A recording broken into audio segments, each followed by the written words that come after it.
Muy feliz sábado a todos los que nos están sintonizando, muy gozosos de que ustedes estén una vez más en el segmento de Jesús y la verdad presente. Una vez más, Jocabel, pues semana tras semana estamos invitarles a la plataforma que tenemos aquí arriba. Ya ustedes las conocen, pero también nosotros nos gusta, ¿verdad, Jocabel, que nos dé share, nos dé like y que se suscriba, ¿no? Claro que sí. Para este programa, para que también cada semana puedan beneficiarse de los temas que se están presentando semana tras semana. Así mismo es. Y si tienen alguna sugerencia, pregunta, cualquier inquietud, necesidad, en confianza nos puede escribir al email, que lo podemos encontrar por aquí. Sí. Y nosotros con gusto estaríamos gestionando esa petición. Así que, entonces vamos a comenzar haciéndolo con una oración. Oramos. Querido Padre, que estás en el cielo, te damos gracias, oh Dios, por las horas de tu santo sábado. Te vemos que tu presencia se manifieste en nuestras vidas, que tú pongas en nosotros, Señor, el deseo de poder entregarnos completamente a ti. Gracias, Señor, porque tú nos escuchas. En el nombre de Jesús. Amén.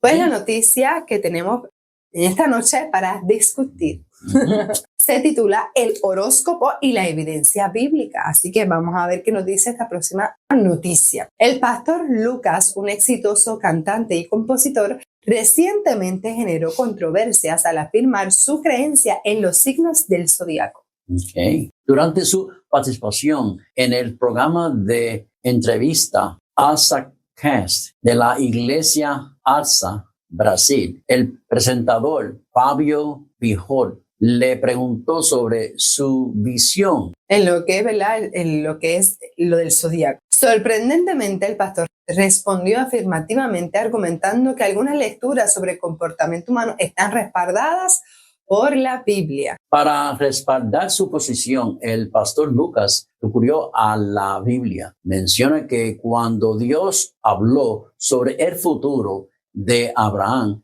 le ordenó que mirara las estrellas.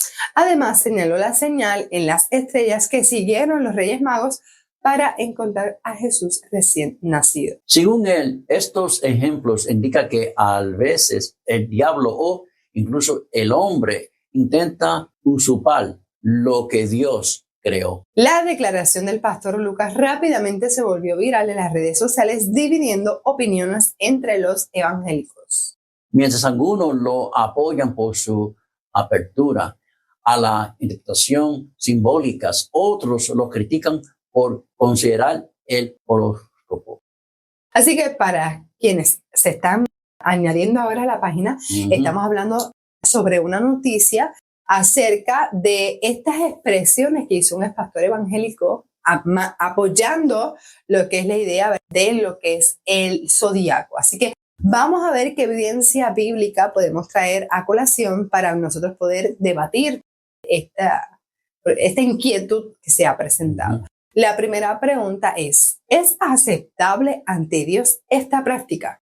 El que las personas se inquieten o vayan a hacer una consulta o prácticamente tener acceso, porque muchos de estos horóscopos los podemos encontrar en los periódicos. Sí, hay un segmento.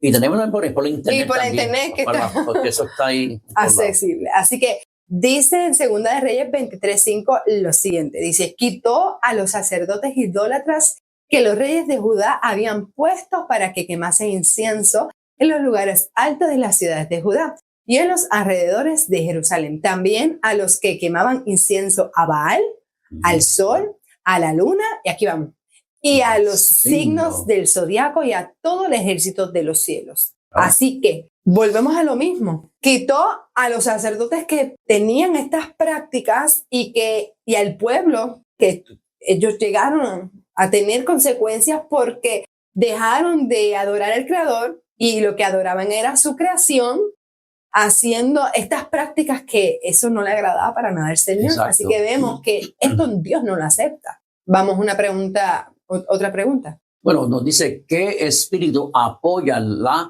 adivinación? Dijo entonces Saúl a sus siervos, búscame una mujer que tenga espíritu de adivinación, para que yo vaya a ella y por medio de ella pregunte. Y eso se encuentra en 1 Samuel 28:7. Y continúa la cita diciendo que se le dijo al rey que una mujer que tenía espíritu de adivinación vivía oculta en Endor. Okay. Esta mujer había pactado con Satanás, mira qué interesante, entregarse por completo a su dominio y cumplir sus propósitos, y en cambio el príncipe del mal hacía milagros para ella y les revelaba cosas secretas. Así que cuando estamos analizando, pero ¿qué relación tiene el zodiaco con la adivinación y el espiritismo? Pues mira, algo bien claro. La relación que tienen todas esas cosas es el espíritu de maldad, que es la plataforma que usa Satanás para engañar al mundo. Así que ese es el espíritu que apoya eso. Para nada un asunto, por decirlo así, cristiano, que proceda de nuestro Señor. Sí. Otra pregunta. ¿Qué ocurre con los muertos? Voy a empezar a decir la cita y continuar. Dice, cuando Saúl solicitó la apariencia de Samuel, estamos en la misma historia, el Señor no hizo que este último apareciera ante el primero, o sea, que Samuel se apareciera ante Saúl. Saúl no vio nada.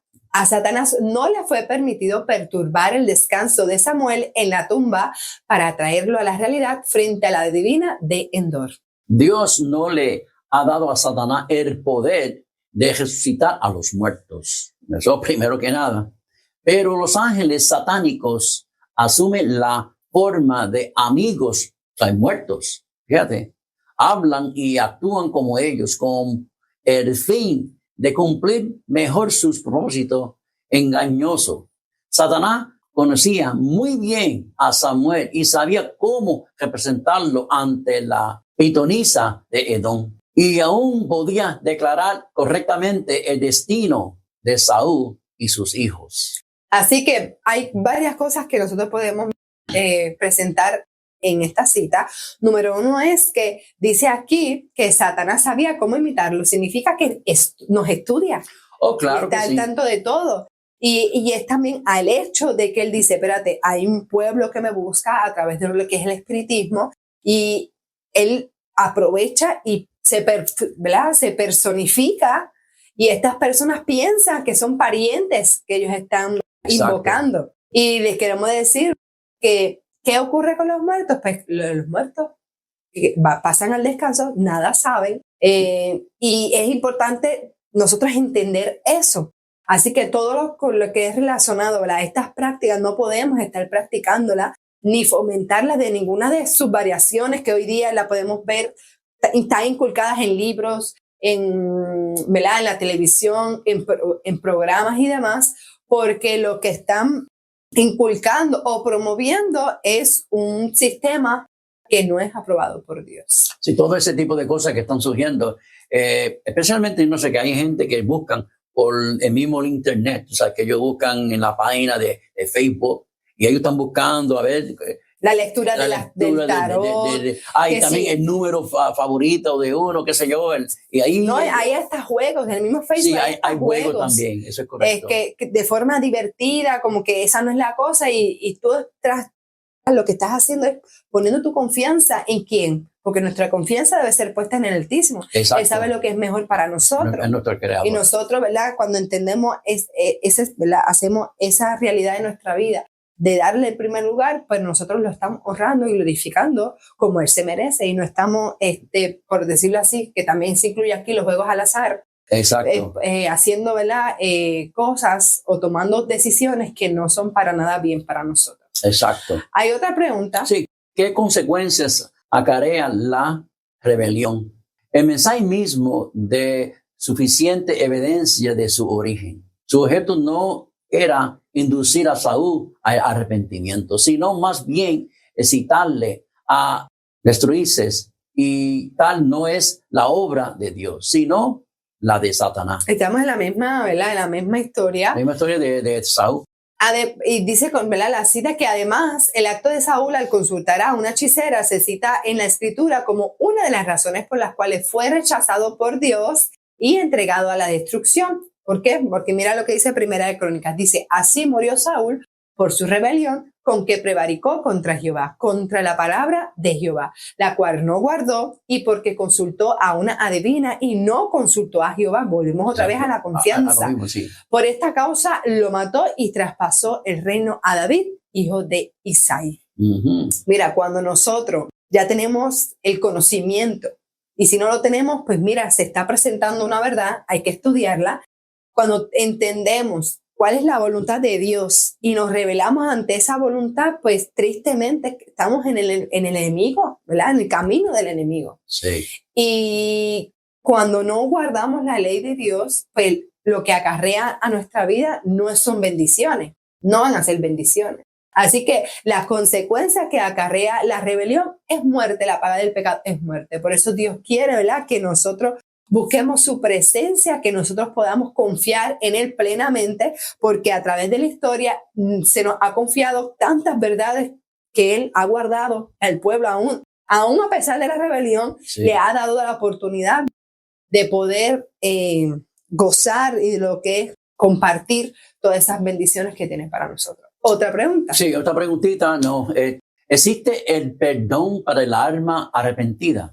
Todas estas personas que tal vez tengan esta práctica o esta curiosidad, ¿tendrán perdón? Vamos a ver, es que nos dice aquí que Dios en Cristo es nuestro y su abundante bendiciones de amor y misericordia nos inextinguible. Desea que cada uno se beneficie de las ricas provisiones que ha hecho para quienes lo aman. Nos invita a todos nosotros a participar con Él en su gloria. La dicha del cielo ha sido prevista para todos los que aman a Dios por encima de todas las cosas y a sus semejantes como a sí mismo. Así que volvemos a lo mismo. En conclusión, podemos decir de esta cita que tenemos que primeramente amar a Dios sobre todas las cosas y a los demás como a nosotros mismos, reconociendo en cada acto, ¿verdad?, que si esta conducta que estamos realizando o esta incógnita que nos está llamando la atención no es algo que Dios apruebe, pues mira, nosotros desecharlo y por ninguna de sus formas tener interés. ¿Por qué? Porque volvemos otra vez. Esto es la plataforma de ese terreno encantador que el enemigo quiere dejarle saber, como si le estuviera haciendo un favor a estas personas porque le está dando una información que nadie sabe, o tal vez le está concediendo poderes que nadie tiene. Pues mira, sí, Él va atrás de tu alma, o sea, de tu perdición. Y no, eso no, yo creo que si las personas se dan cuenta de qué es lo que conlleva yo hacer estas prácticas, pues yo diría que se replantarían todo lo que están haciendo. Otros, pues abiertamente, ¿verdad?, han rechazado a Dios y tristemente están haciendo esta práctica. Así que sí hay perdón.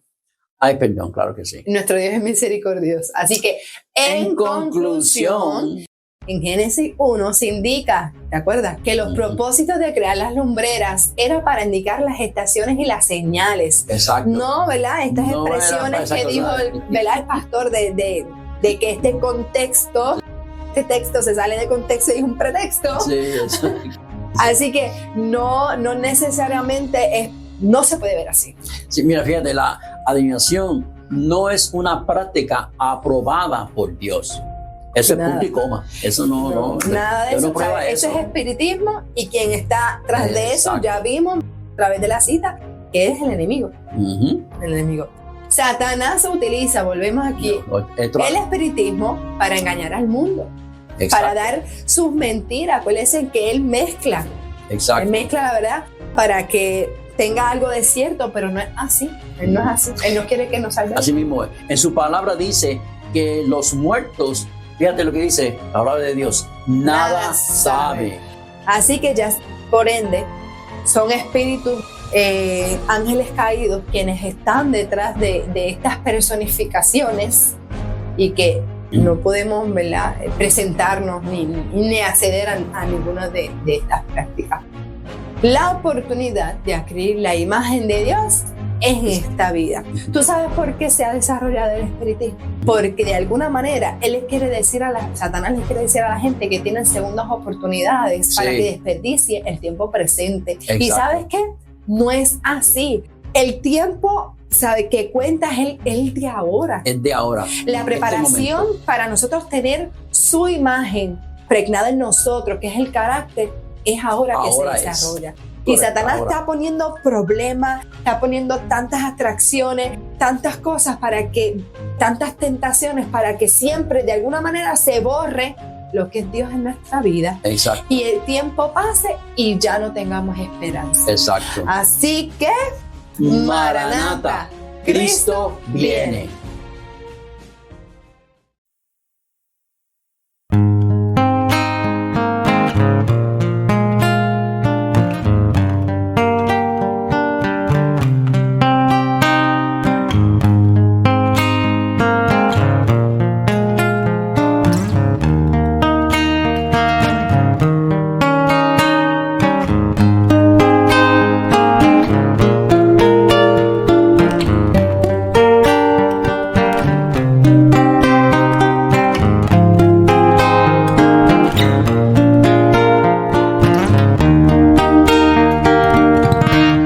Gracias, Señor,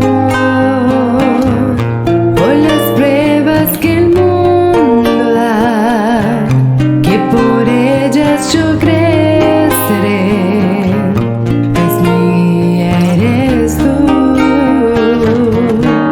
Gracias, Señor,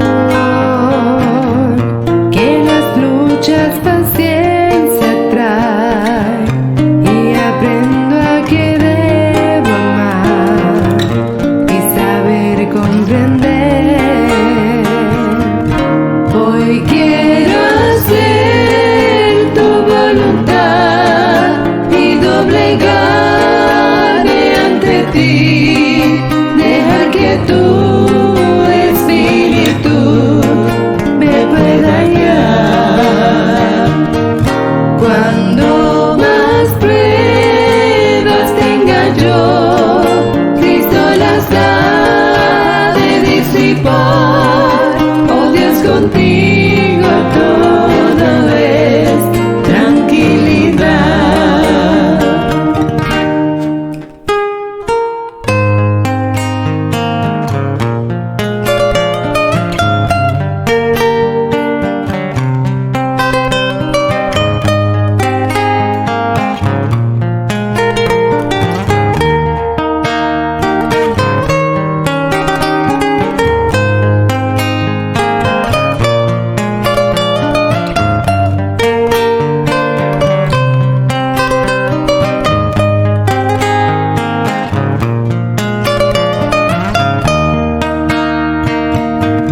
Hoy quiero hacer tu voluntad y doblegarme ante ti, dejar que tu espíritu me pueda guiar.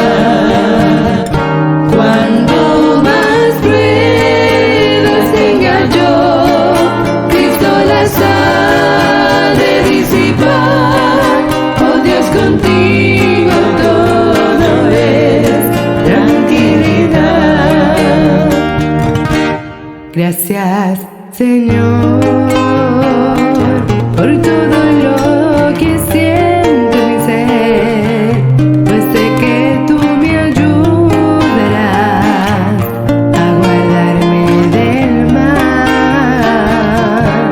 Gracias, Señor, que cuando todo ya esté en tu lugar, tu rostro ahí poder mirar y allí estarás. Hoy quiero hacer tu voluntad y doblegarme ante ti, dejar que tu espíritu me pueda guiar. Cuando más pruebas tenga yo, Cristo las ha de disipar. Oh Dios, contigo todo es tranquilidad.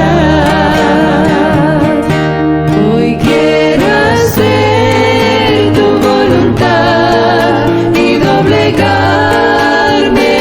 partir, dejar que tu espíritu me pueda guiar.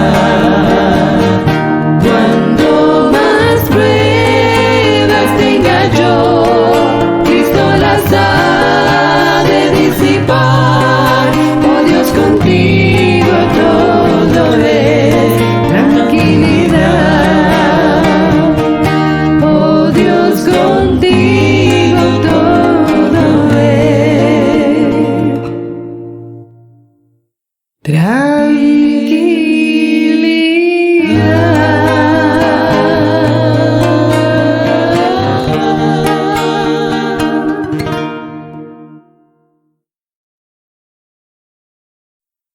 Saludos hermanos y amigos, les habla su amigo en Cristo Jesús, Junior Trinidad. Continuamos con la serie El Gran Conflicto de los Siglos, capítulo 2, pues lleva por título La Fe de los Mártires.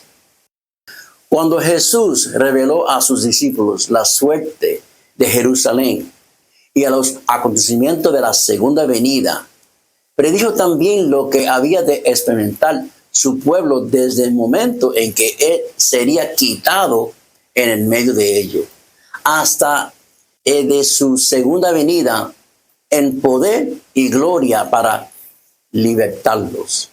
Desde el monte de los olivos vio el Salvador las tempestades que iba a azotar a la iglesia apostólica y penetrado aún más en lo porvenir. Sus ojos vislumbró las ferias y desoladoras tormentas que se desatarían sobre sus discípulos en los tiempos de la oscuridad y de la persecución que había de venir. En unas cuantas declaraciones breves de terrible significado, produjo la medida de aflicción que los gobernantes del mundo impondrá en la iglesia de Dios, según Mateo 24, 9, 21 y 22. Los discípulos de Cristo habían de recoger la misma senda de humillación y sufrimiento que a él le tocaba pisar. La enemistad que contra el Redentor se despertará iba a manifestarse contra todos los que creyese en su nombre. La historia de la iglesia primitiva atestigua que se cumplirá las palabras del Salvador.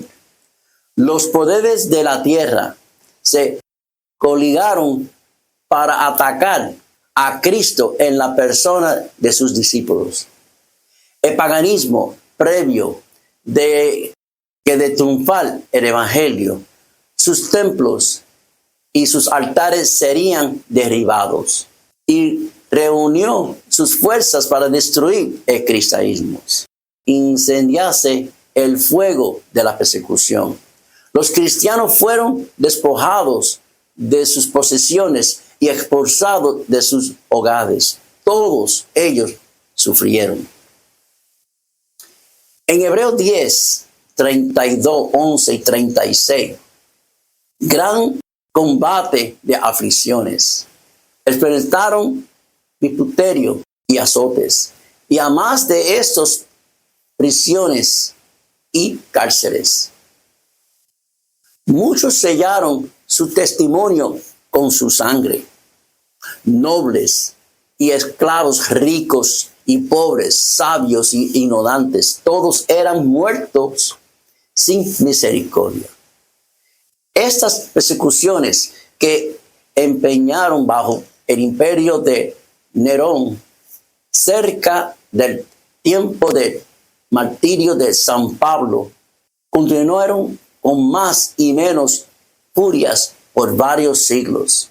Los cristianos eran inculpados calumniosamente de los más espantosos crímenes y eran sellados con la causa de las mayores calamidades, hambres, pestes y terremotos.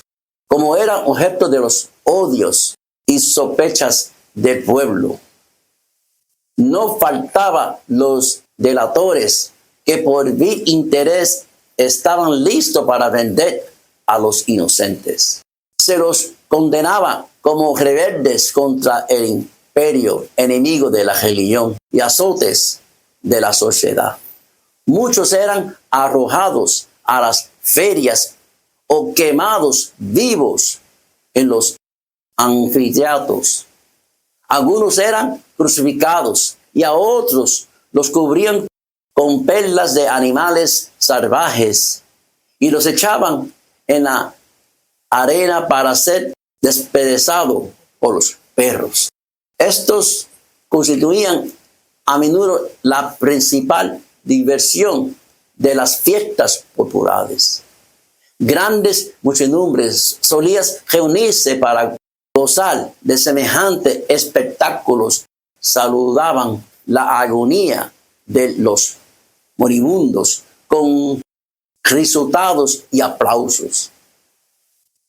Donde quiera fuesen los discípulos de Cristo en busca de refugio, se les perseguía como animales de repeñas. Se vieron pues obligados a buscar escondites en lugares desolados y solitarios. En Hebreo 11, 37, 38, nos dice que anduvieron destituidos, afligidos, maltratados, de los cuales el mundo no era digno, andando descaminados por los desiertos y por las montañas, y en las cuevas y en las cavernas de la tierra.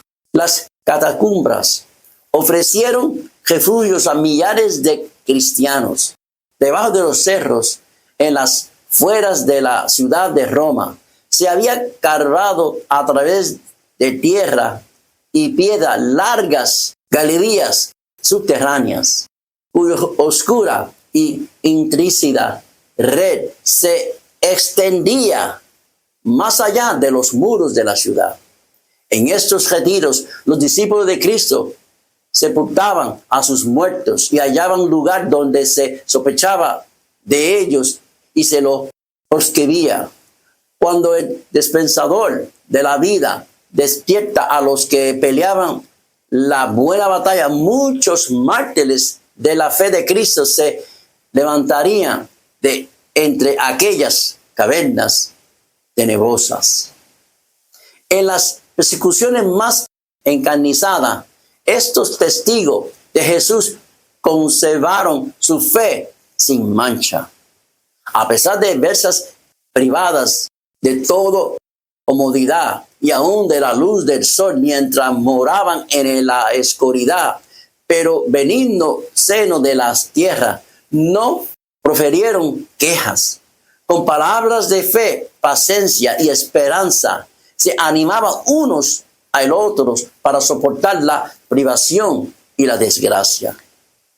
La pérdida de todas las bendiciones temporales no pudo obligarlos a renunciar su fe en Cristo. Las pruebas y las persecuciones no eran sino lo que acercaba más el descanso y la recompensa. Como los siervos de Dios en los tiempos antiguos, muchos fueron muertos a palos, no admitiendo la libertad, para alcanzar otra resurrección mejor. Recordaban que su maestro había dicho que cuando fuese perseguido por causa de Cristo debería regocijarse mucho, pues grande serían su ganador en los cielos. Porque así fueron perseguidos los profetas antes que ellos. Se alegraban que se los hallaran dignos de sufrir por la verdad. Y entonaban cánticos de triunfo en medio de las crepitantes hogueras. Mirando hacia arriba por la fe, veían a Cristo y a los ángeles que desde las amenas del cielo los observaban con el mayor interés y aprobaba su entereza. Descendía del trono de Dios hasta ellos una voz que decía lo siguiente, hermanos, Apocalipsis 2:10. Sed fiel hasta la muerte, y yo te daré la corona de la vida. Amén. Vanos eran los esfuerzos de Satanás para destruir la iglesia de Cristo por medio de la violencia. La gran lucha en que los discípulos de Jesús entregaban la vida no cesaba cuando esos fieles portaestandartes caían en sus puestos. Triunfaba por su derrota. Los siervos de Dios eran sacrificados, pero su obra seguía siempre adelante. El evangelio acudía más y más, y el número de sus adherentes iban en aumento. Alcanzó hasta las regiones inalcanzables para las águilas de Roma. Dijo un cristiano reconvencido de los jefes paganos que atizaban la persecución, atormentándonos, condenándonos, desmenuzándonos, que vuestra maldad es la prueba de nuestra inocencia. De nada os vale. Vuestra crueldad no era más que una instigación más poderosa para atraer a otros a su fe. Mas somos cuantos derramáis mi sangre, que la sangre de los cristianos es semilla. Miles de cristianos eran encarcelados y muertos, pero otros los reemplazaban. Y los que sufrían el martirio por su fe quedaban asegurados para Cristo, teniendo por él como conquistadores. Había peleado la buena batalla y recibirían la corona de gloria cuando Cristo viniese. Los padecimientos unían a los cristianos unos con otros y con su Redentor. El ejemplo que daba en vida a sus testimonios a morir era una constante atestación de la verdad.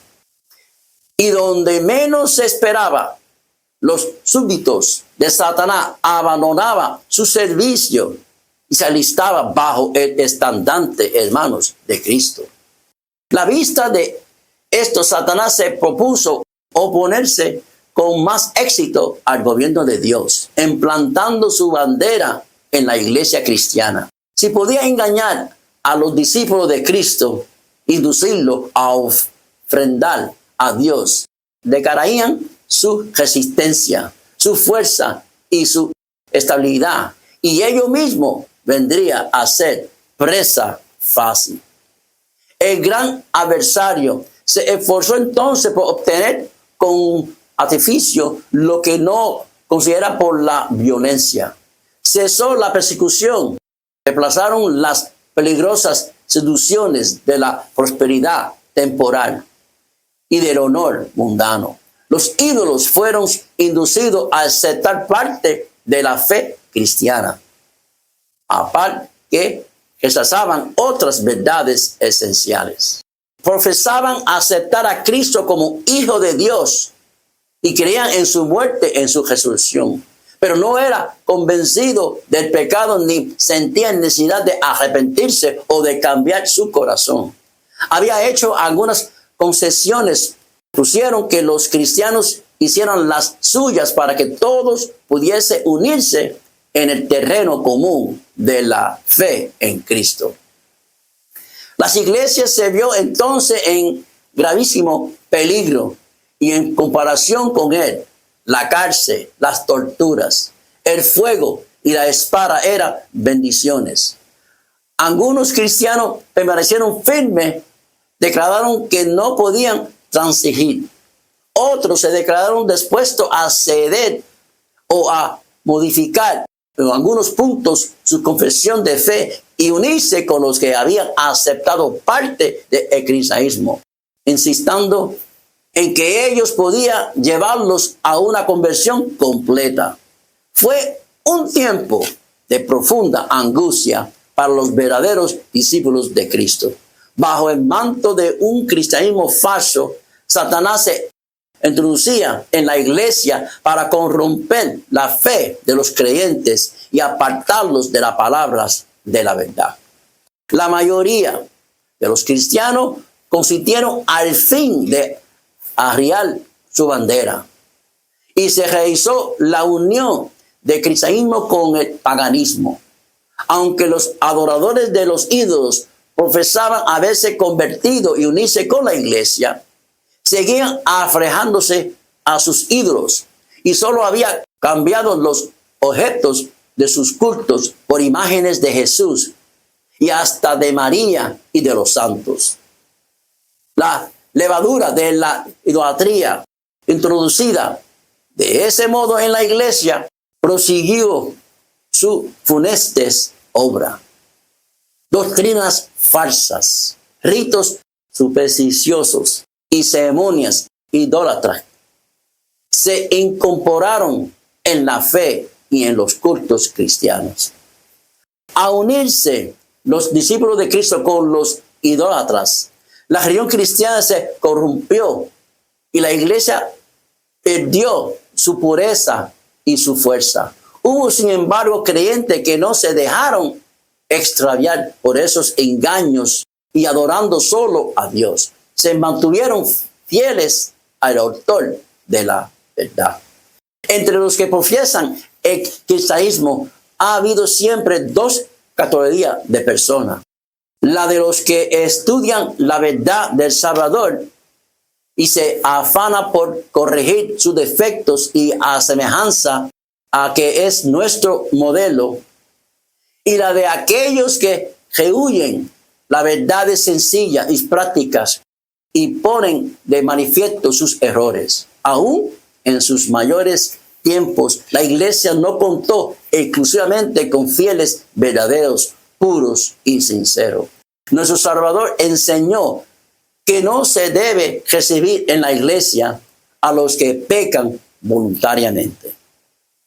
No obstante, unió consigo mismo a hombres de carácter defectuosos y les concedió el beneficio de sus enseñanzas y de su ejemplo, para que tuviese oportunidad de ver sus faltas y amenazarlas. Entre los 12 apóstoles hubo un traidor. Judas fue aceptado no a causa de su defecto, de su carácter, sino a pesar de ellos. Estuvo unido con los discípulos para que, por la instrucción, para las instrucciones y el ejemplo de Cristo, aprendiese lo que constituye el carácter cristiano y así pudiese ver sus errores, arrepiéntese y con la ayuda de la gracia divina purifica su alma obedeciendo a la verdad. Pero Judas no anduvo en aquella luz que tan misericordiosamente se iluminó. Antes bien, abandonándose al pecado, atrajo las tentaciones de Satanás. Los malos rasgos de su carácter llegaron a predominar. Entregó su mente al dominio de las potestades temorosas. Se arió cuando sus faltas fueron reprendidas y fue inducido a cometer el espantoso crimen de vender a su maestro. Así también obran todos los que acarician el mal mientras hacen profesión de piedad y aborrecen a quienes les perturba la paz, condenando su vida de pecado. Como Judas, en cuanto se les presenta la oportunidad, traicionará a los que para su bien les ha amonestado.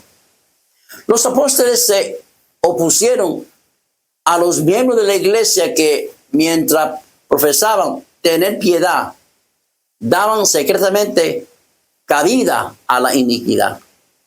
Ananías y Zafira fueron engañados, que pretendían hacer un sacrificio completo delante de Dios, cuando en realidad guardaba para sí con avaricia parte de la ofrenda. El Espíritu de verdad reveló a los apóstoles el carácter verdadero de aquellos engañadores. Y el juicio de Dios libró a la iglesia de aquella inmunda mancha que empeñaba sus fuerzas. Esa señal evidente de discernimiento del Espíritu de Cristo en los asuntos de la iglesia llenó el terror a los hipócritas y los obradores de hermandad. No podía esto seguir unido a los que eran y hábitos en deposición, fieles representantes de Cristo, y cuando las pruebas y la persecución vinieron sobre ellos, solo los que estaban resueltos y abandonarlo todo por el amor a la verdad quisieron ser discípulos de Cristo. De modo que mientras continúa la persecución de la iglesia, permaneció relativamente pura. Pero a cesar a aquellas, se heredaron a esta conversión menos sinceros y consagrados. Y quedó preparado el terreno para la penetración, hermanos, de Satanás. Pero no hay unión entre el príncipe de la luz y el príncipe de las tinieblas. No puede haberle entre los heredantes de uno y los de otro. Cuando los cristianos consintieron en unirse con los paganos que solo se había convertido a medias, entraron por una senda que les apartó más y más de la verdad. Satanás se alegró mucho de haber logrado engaño a tan crecido número de discípulos de Cristo. Luego ejerció aún más su poder sobre ellos y los indujo a perseguir a los que permanecían fieles a Dios. Los que habían sido una vez defensores de la fe cristiana eran los que mejor sabían cómo combatirla. Y esos cristianos apóstatas, junto con sus compañeros semipaganos, dirigieron sus ataques contra los puntos más esenciales de la doctrina de Cristo. Fue necesario sostener una lucha desesperada por parte de los que deseaban ser fieles y firmes contra los engaños y las abominaciones que, envueltos en la vestidura sacerdotales, se endurecerían en la iglesia. La Biblia no fue aceptada como regla de fe. A la doctrina de libertad religiosa se la llamó herejías, y sus sosteniéndolos fueron aborrecidos y poscristo. Tras largo y tenaz conflicto, los pocos que permanecían fieles resolvieron romper toda unión con la iglesia apóstata, si ésta rehusaba aún desechar la falsedad y la idolatría. Y es que vieron que dicho cumplimiento era de todo punto necesario si quería obedecer la palabra de Dios. No se atrevían a taular errores fatales para sus propias armas y dar así un ejemplo que ponía en peligro la fe de sus hijos y la de los hijos de sus hijos. Para asegurar la paz y la unidad, estaban dispuestos a cualquier concesión que no contrariase su fidelidad a Dios. Pero les parecía que sacrificar un principio de amor a la paz era pagar un precio demasiado alto. Si no se podía asegurar la unidad sin comprometer la verdad y la justicia, más valía que siguiese las diferencias y aún la guerra. Bueno sería para la iglesia y para el mundo que los principios que aquellas armas vigorosas revivieron hoy en los corazones de los profesos hijos de Dios. Notase hoy una alarmante indiferencia respecto a las doctrinas que son como las columnas de la fe cristiana. está ganando más y más terreno la opinión de que al fin que al cabo dicha doctrina no son de vital importancia. Semejante degeneración de pensamiento fortalece las manos de los agentes de Satanás. De modo que las falsas doctrinas y los fatales engaños que en otros tiempos eran rebatidos por los fieles que exponían la vida para resistirlo, encuentra ahora aceptación por parte de miles y miles que declaran ser discípulos de Dios.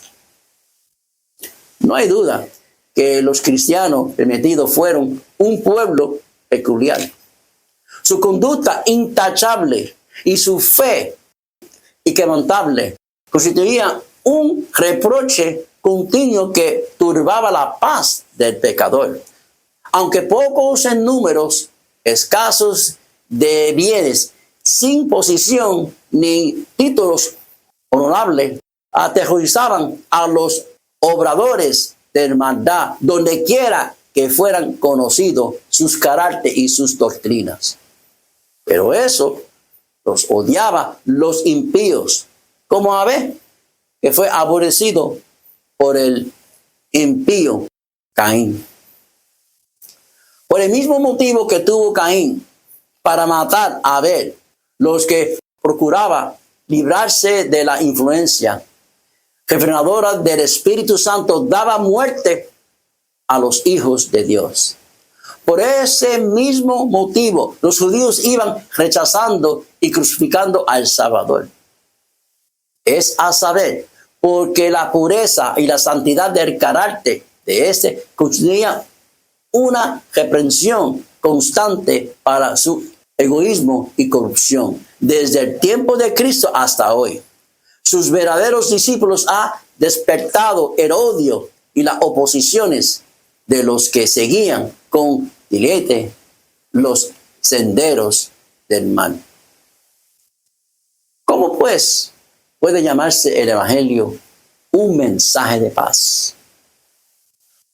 Cuando Isaías predijo el nacimiento del Mesías, le confirió el título de príncipe de paz. Cuando los ángeles anunciaron a los pastores que Cristo había nacido, cantaron sobre los valles de Belén. En Lucas 2:14. Gloria en las alturas a Dios, y en las tierras paz, buena voluntad para con los hombres. Hay contradicciones aparentes entre esas declaraciones proféticas y las palabras de Cristo. Mateo 10:34. No vine a traer paz, sino espada. Pero si se les entiende correctamente, se nota armonía perfecta entre ellas. El Evangelio es un mensaje de paz. El cristianismo es un sistema que, de ser recibido y practicado, derramará paz, armonía y dicha por toda la tierra. La religión de Cristo unirá en estrecha fraternal a todos los que aceptan su enseñanza. La misión de Jesús consistió en reconciliar a los hombres con Dios, y así a unos con otros, pero el mundo en su mayoría se halla bajo el dominio de Satanás, el enemigo más encarnizado de Cristo. El Evangelio presenta a los hombres principios de vida y contrastan por completo con sus hábitos y deseos, y por eso se rebelan contra él. Aborrecen la pureza que pone la manifiesto y condena sus pecados, y persiguen a dar muerte a quienes los insta a reconocer sus sagrados y justo reconocimiento. Por esto, es decir, por los odios y disensiones que despiertan las verdades que trae consigo, el Evangelio se llama una espada. La providencia misteriosa que permite que los justos sufran persecución por parte de los malvados ha sido causa de gran perversidad para muchos que son débiles en la fe.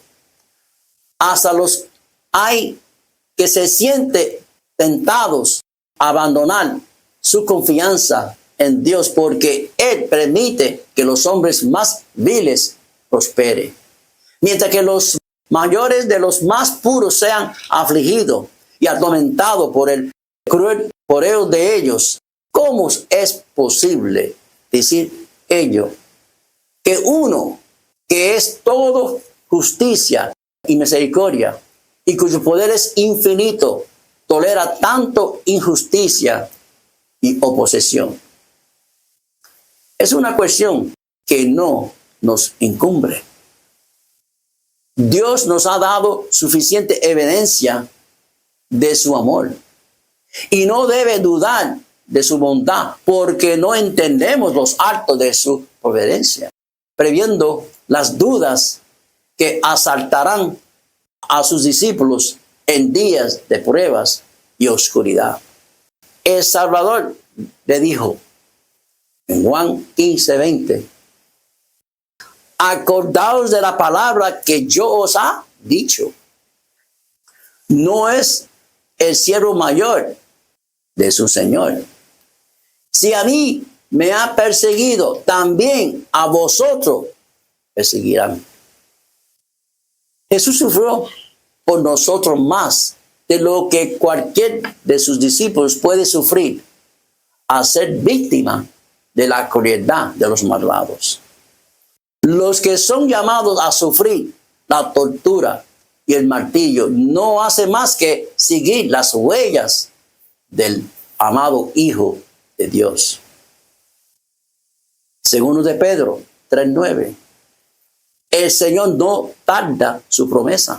Él no se olvida de sus hijos ni los abandona, pero permite a los malvados que ponga de manifiesto su verdadero carácter para que ninguno de que quieran hacer la voluntad de Dios sea engañado con respecto a ellos. Además, los gestos pasan por el horno de la aflicción para ser purificados y para que por su ejemplo otros puedan, convencidos de la fe y la santidad, son realidades. Y finalmente, para que su conducta intachable condene a los impíos y a los incrédulos. Dios permite que los malvados prosperen y manifieste su enemistad contra Él, para que cuando haya llenado la medida de la iniquidad, todos puedan ver la justicia y la misericordia de Dios en la completa destrucción de aquellos. Pronto llega el día de la venganza del Señor, cuando todos los que hayan transgredido su ley y oprimido a su pueblo recibirán la justa recompensa de sus actos. Cuando todos actos de crueldad o de injusticia contra los fieles de Dios sean castigados como si hubiera sido hecho contra Cristo mismo. Otro asunto hay de más importancia aún, que debía llamar la atención de las iglesias en el día de hoy. El apóstol Pablo declara que, según 2 Timoteo 3:12, todos los que quieren vivir piamente en Cristo Jesús padecerán persecución. ¿Por qué entonces parece adormecida la persecución en nuestros días? El único motivo es que la iglesia se ha conformado a las reglas del mundo y por lo tanto no despierta oposición. ¿Sí?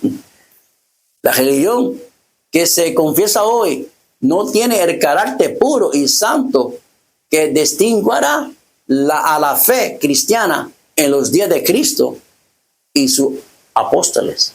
Si el cristianismo es aparentemente tan popular en el mundo, Ello se debe tan solo al espíritu de transigencia con el pecado.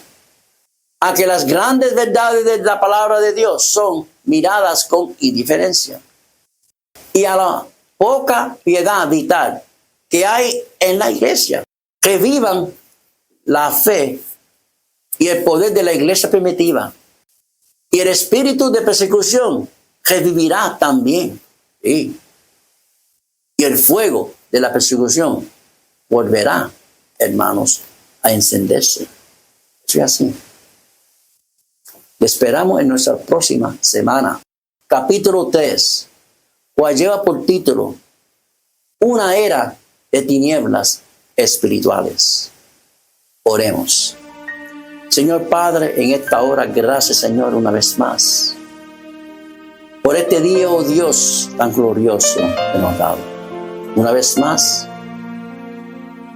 estamos aquí, oh Dios, conociendo más de ti, de los tiempos pasados, pero conocemos, oh Dios, que sí nos espera algo muy bueno para el futuro, Señor.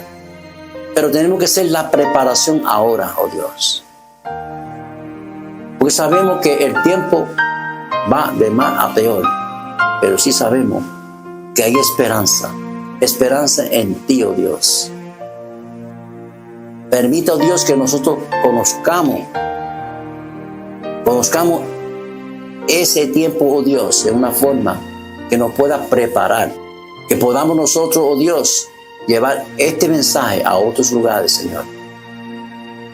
Para que todo aquello que creen en ti, oh Dios, tenga ese cambio en su vida, oh Dios, y pueda seguirle hasta el fin. Gracias, Señor, por todo que nos has dado. Bendice a nuestros oyentes una vez más. En el nombre de Jesús. Amén. Hasta la próxima.